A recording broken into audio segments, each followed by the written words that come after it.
সৰ্বত্ৰে বৰ্ণাঢ্যৰ হাহাকাৰ চৌদিশে কেৱল পানী আৰু পানী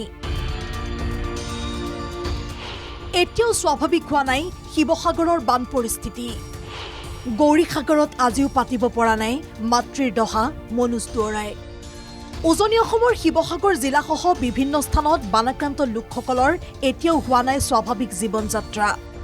এই পৰিৱেশৰ মাজতেই বহু স্থানত এতিয়াও বানপানীয়ে লৈছে সংঘাৰী ৰূপ উজনি অসমৰ বিভিন্ন জিলাৰ লগতে নামনি অসমৰো বহুকেইটা স্থানত বান এই দৃশ্য ডিমুৰ দৰিকাই ৰণচণ্ডী ৰূপত হঠাৎ উফন্দি উঠিল নৈৰ জলপৃষ্ঠ যাৰ ফলত এইদৰে নাওজানত গাঁৱৰ পথ মথাউৰি ভঙাৰ ফলত বহু পৰিয়ালৰ মাজত এতিয়া হাহাকাৰ পৰিস্থিতি দিনাখন পানী হৈছিল সেইদিনাখন সময় নিদিলে মানুহক বস্তু ওলাবৰ কাৰণে সময় নিদিয়াৰ কাৰণে আমি তৎক্ষণাত ভিতৰত যিকেইটা পাৰোঁ আজৰি মেলি আনিলে কৰিয়ালোঁ তাৰ বিনিময়ত এইখিনি বস্তু ওলাওঁতে মেলোঁতে এতিয়া ঘৰত পানী সোমাই গৈছে ভৰি সোমাই গ'ল ভৰি সোমাই যোৱাৰ বিনিময়ত বস্তুখিনি ওলাব নোৱাৰাৰ বিনিময়ত আজি এইখিনি ভুক্তভোগী আজি দিন ধৰিলৈকে ভুগি আছে চৰকাৰৰ সাহায্য মানে আৰু চাউল কেইটামান পাইছোঁ দাইল কেইটামান আৰু সিমানেই আৰু এই এদিন দিলে কাপোৰ এযোৰ আৰু আঁঠুৱা এখন আমাৰ 15,000টো সোমোৱা নাই কেইবাঘৰ মানুহে সোমোৱা নাই তাৰমানে কি কাৰণে সোমোৱা নাই এতিয়া নাজানো কিন্তু বেংকতো হেৰি কৰিছোগৈ চব লিংক হৈ আছে কিন্তু পইচাটোৱে সোমোৱা নাই বৰ্তমানো স্বাভাৱিক হোৱা নাই শিৱসাগৰৰ বান পৰিস্থিতি প্ৰলয়ংকাৰী বানত আকৌ প্লাবিত হ'ল শিৱসাগৰৰ ন অঞ্চল বানপানীৰ ফলত ডুব গ'ল তলাতল ঘৰলৈ যোৱা এই পথছোৱা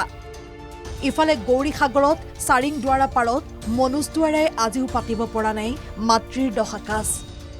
বানত ক্ষতিগ্ৰস্ত পৰিয়ালটোৰ অৱস্থা আজিও তথ্যবচ এতিয়া ক্ৰমান্বয়ে পানী মোৰ শুকাইছে ঘৰৰ যি য'ত বস্তু আছিলে বা ৰাইজৰ কাৰণে সকাম পাতিবৰ কাৰণে মই যিখিনি বস্তু যোগাৰ কৰিছিলোঁ সকলো বানে উটুৱাই লৈ গ'ল এতিয়া পুনৰ মই সকাম ভাগ পাতি মই উদ্ধাৰ হ'বলৈ ৰাইজৰ ওচৰত উদ্ধাৰ হ'বৰ কাৰণে আকৌ পুনৰ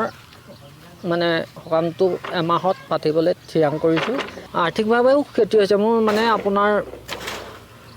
মুৰ্গী হওক হাঁহ হওক কঠীয়া হওক বা ঘৰৰ যত যিমান বস্তু আছিলে বিচনা পত্ৰৰ পৰা আদি কৰি লেপ তুলি বহুত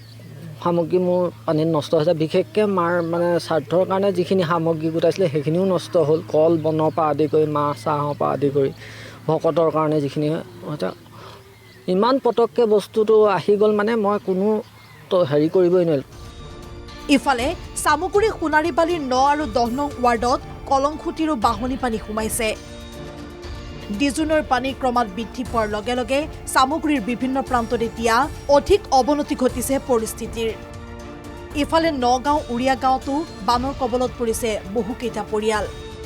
কলং নৈৰ জলপৃষ্ঠ বৃদ্ধিৰ লগে লগেই বিপদত এতিয়া নৈপৰীয়া জনতা